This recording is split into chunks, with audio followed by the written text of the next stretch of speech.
Welcome to At Your Library. I'm your host, Kathleen Clifford. Joining us today is Annie Philbrick. She comes to us from two local independent bookstores, in Mystic, Connecticut, Bank Square Books, and in Westerly, Rhode Island, Savoy Bookshop and Cafe. Annie's going to talk to us today about what she recommends for books for the upcoming holiday season. Thank you, Annie. You're welcome. You're welcome. So the holidays are coming. The holidays are coming. My favorite thing to receive is a book. I love getting books for holidays, but sometimes people don't know what to buy, what type of book to buy for their family member or their friend. And bookstores like yours are great because they have that hometown quality feel where they get personalized service. Right. So today you brought a little bit of that to us here at Your Library. I did. So let's jump right in. Okay. So tell us what you would recommend. So what we love to do best at the holiday season is to recommend books as gifts, as they make a wonderful gift.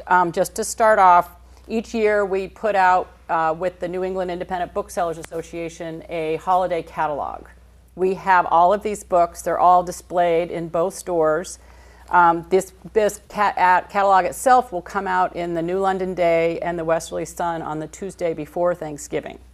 So people tend to take it like the old Sears catalog and mark it up and come into the shops to buy. So, and those are also available at both stores. Also great to leave around the house. Yep, as a to hint look to your around, family hand member. them out to people. They're great. They're a wonderful thing to have. So today I have sort of three different categories. I have nonfiction, as a lot of their nonfiction readers. I have a few cookbooks, and I have a lot of fiction, as I mostly read fiction. Okay.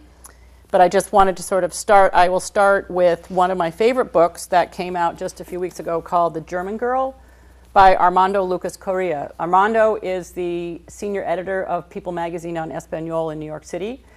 He is Cuban. He left Cuba 18 years ago and went back for the first time last year. This is a fiction story of the ship the St. Louis that came over during World War II and brought a number of Jewish refugees into Havana, and only 27 of them were left off board, and the rest were sent back to Europe to concentration camps. This covers a few different, like three different generations. It's a wonderful, wonderful read. He came and did an event at Savoy, and he's just a wonderful person. Great read for history, and with Cuba coming up in the news. A cookbook, just to move around, the Renew Tasha Tudor family cookbook. Tasha Tudor is a deceased illustrator of children's books, lives in Vermont, writer, wonderful cookbook, sort of old-fashioned, but very doable with wonderful, wonderful illustrations. So, and people will know who she is. So her nephew reissued this, and it's a great book to have. A classic, what we call Backless, which is an older book that this was published in 1961.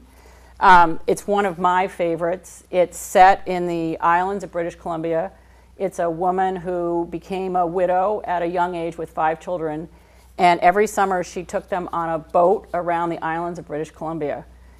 It's a great memoir, I did say it was fiction, but it is a memoir that she wrote, and it's just an adventure tale, but it's a classic, and it's much loved at Bank Square. Another gift in the nonfiction is one that I may have spoken before, but it's called Find the Good by Heather Lende. It's just Heather Lende is an obituary writer in the little town of Haines, Alaska. She decided in her 50s that it was time to just stop worrying about everything and just look to find the good in people, and something she really tries to do in her obituaries and in her life itself. A great, great gift book for anybody in your life. It's great. With the atmosphere in today's day and age, I think that could apply to just about anybody absolutely, in your family. Absolutely. So again, we have a new Ina Garten cookbook. This is Cooking for Jeffrey. I've made a few things out of this already. They're easy, they're straightforward. The print run on these books is 1 million books. Wow. So we sell them all. And another great gift for people, there's a little promotional thing at both stores because she's got 6 other cookbooks. Great display, great book to give to people. For another nonfiction one is Candace Millard's, The Hero of the Empire, about Winston Churchill. She's written The Destiny of the Republic, The River of Doubt, about Roosevelt. Great narrative nonfiction for your history buff. Another nice nonfiction for sort of the nature lover in your life is called The Hidden Life of Trees. Basically about trees, of how they communicate, how they feel. Beautifully written for anybody who loves to be outside in the woods with nature. It's a great, nice little gift book.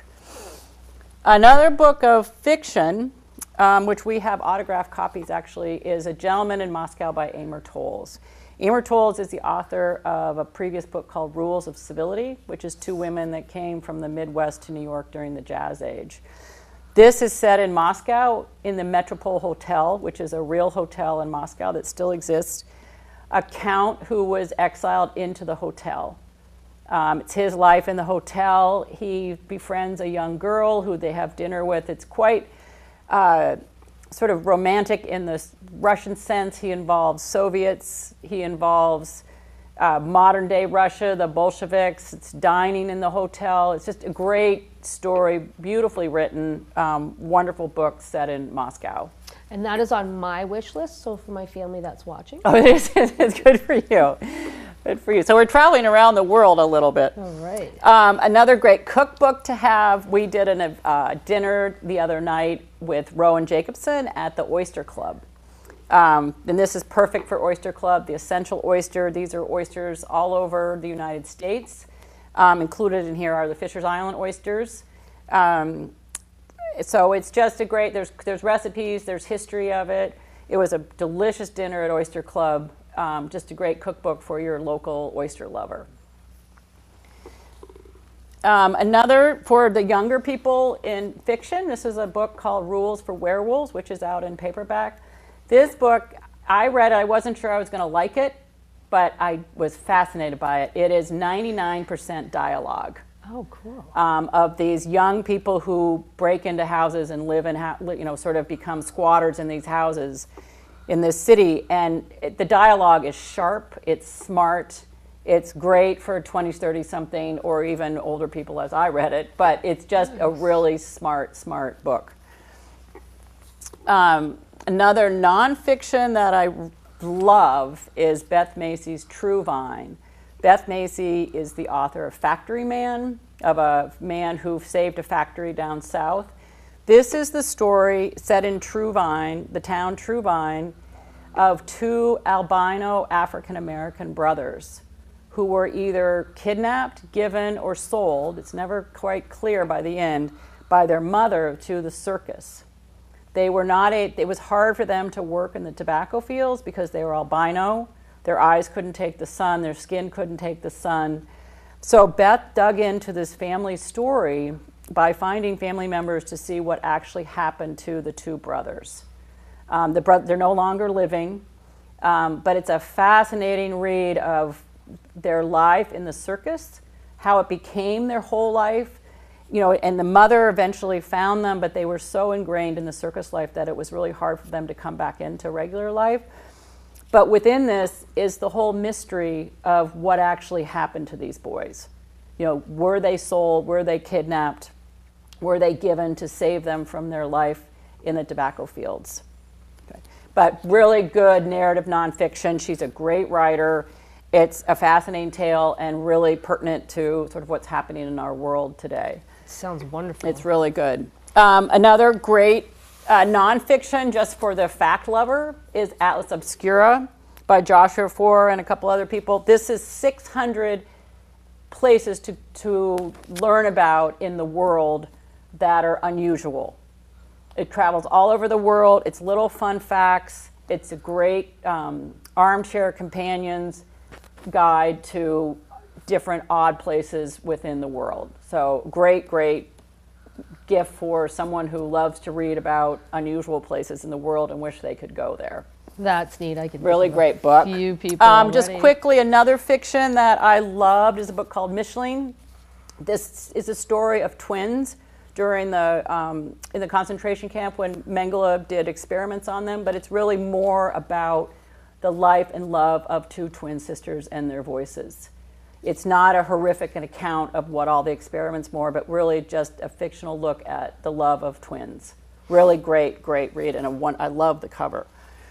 Just quickly, the last one, we sell this magazine called Kinfolk.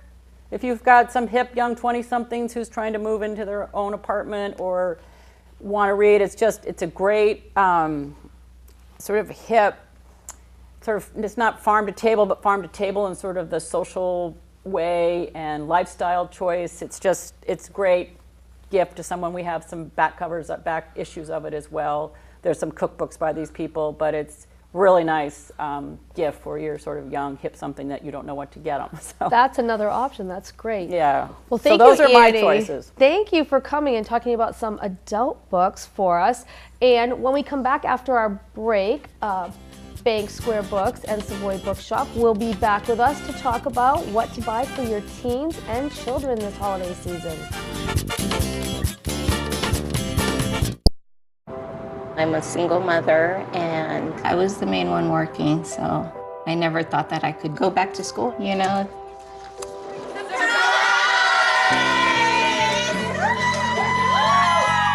My sister, my mother, everybody wanted to help me with my kids.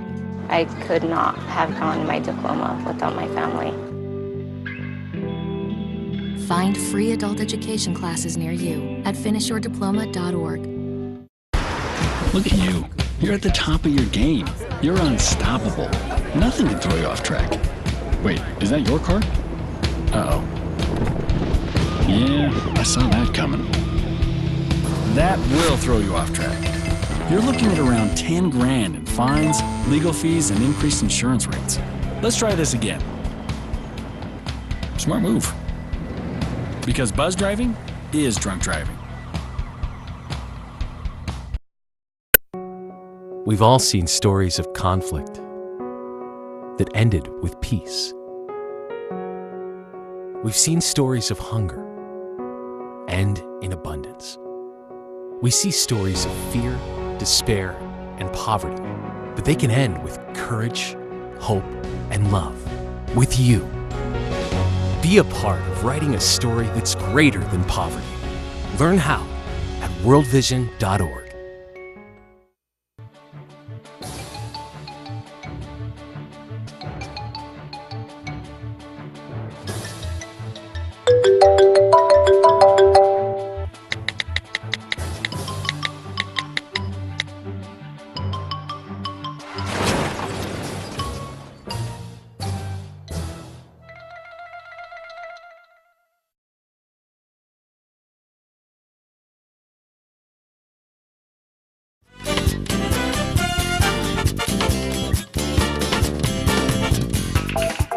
Welcome back to At Your Library.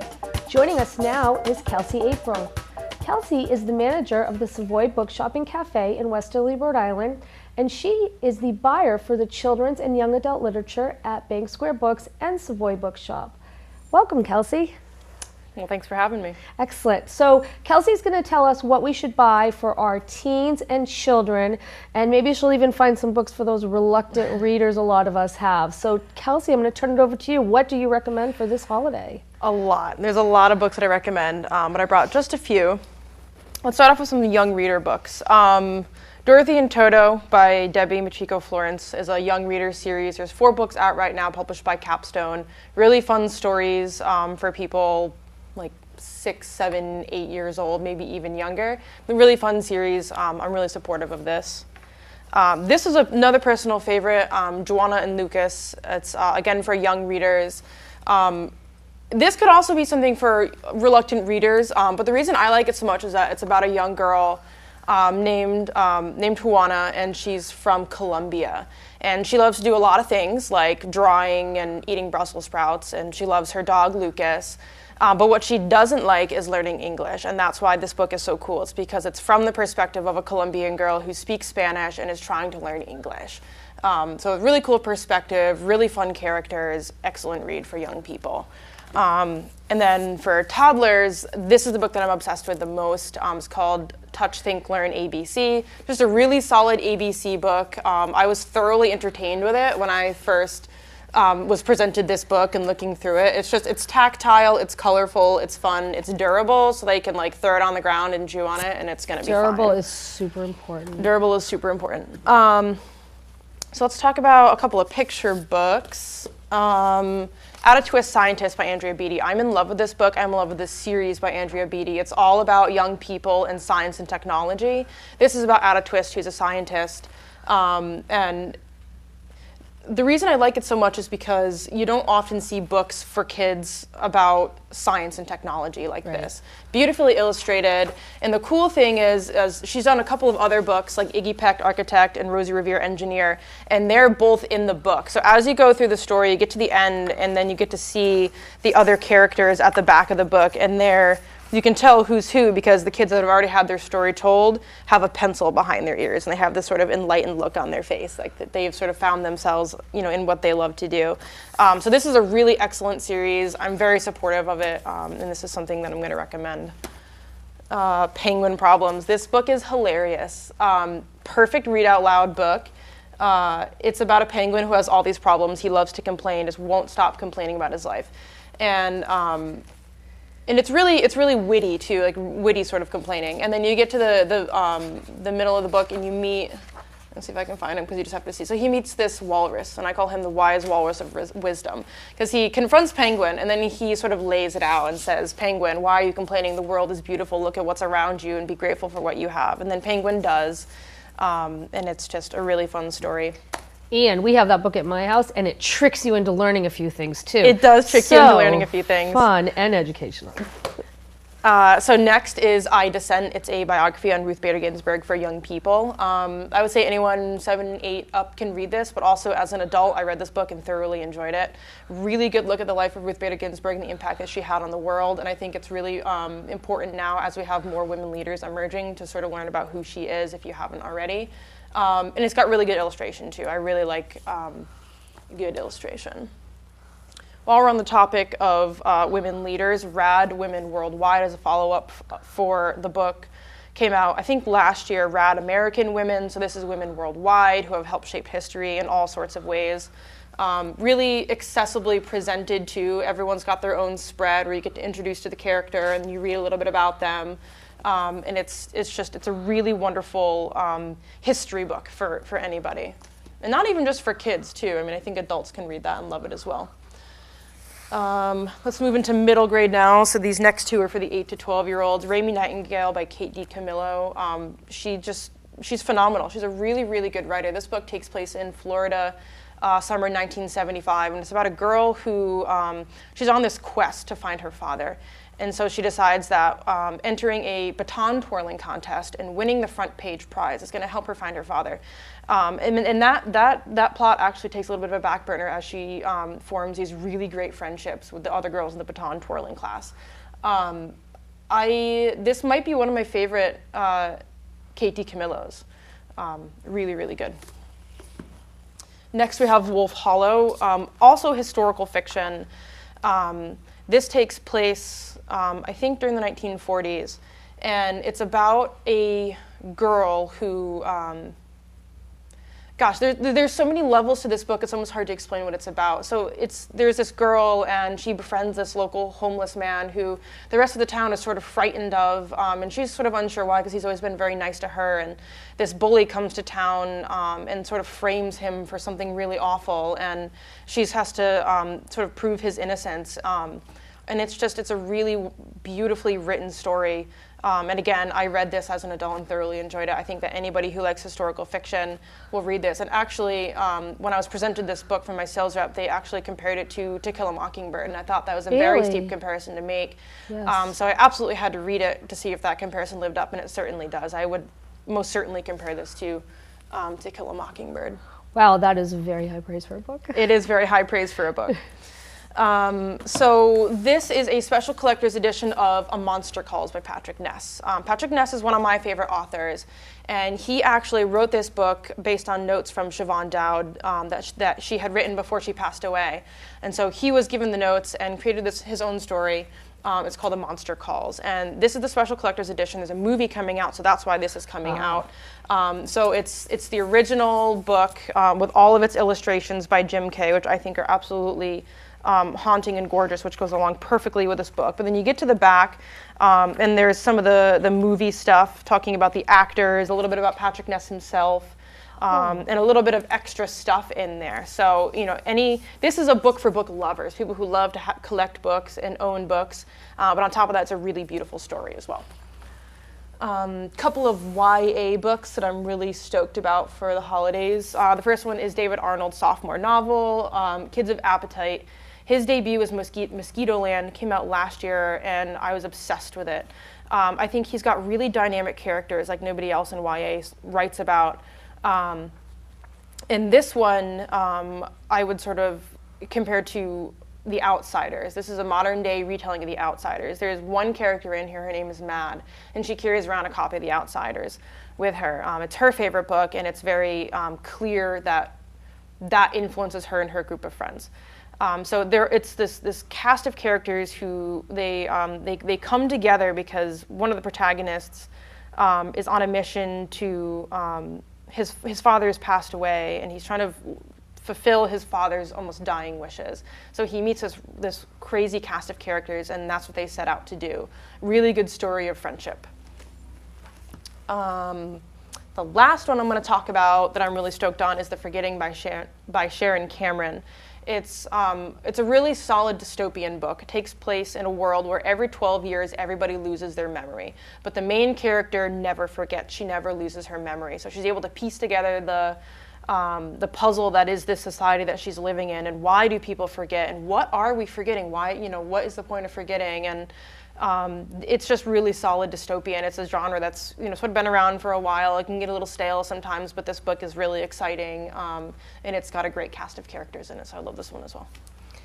And that's what I brought. That gives us a really good amount of choices. Now, let's say someone says, oh, I've read all those, you know. They can come down to Savoy, come down to Bank Square. Absolutely. One of the things I love to do most is talk to people about books. I will sit down on the ground with a kid or teen or anybody and pull books off the shelf and say, we're going to sit here until we find just the right one for you. So again, you know, this is just a smattering of books that I like. I actually have a list of my top 30 books that you can come down to the store and get. Normally I do a top 12, top 15, but this year the books were so good that I couldn't narrow them down to less than 30. So if you're interested in that list, come down and talk to me, and we will definitely find you the right book. Now, still can't find that right book. Okay. What can they do? What can they do? Buy a gift card? They can, yes, they can buy a gift card, or if they come in and redeem their gift card, any gift card that they purchase between now and the end of the, or any gift card that they redeem, between now and the end of the year, you have to redeem it in full. You come in, redeem that gift card in full, and we're going to enter you in a raffle so that the winner of the raffle wins a paperback book every month for the year of 2017. So that's 12 paperback books that you're going to get for 2017. You come in, you pick out any paperback book you want. So anybody that has a Bank Square book or Savoy gift card lying around, now's their time. Yes, now is their time. They can do their holiday shopping and get a chance to win. Exactly. Yep. By the end of the year, spend your gift card in full, get entered in this really awesome raffle. That is fantastic. Thank you so much for coming in today. This is always our favorite thing of the year to do. Well, thanks for inviting us. We like doing it too.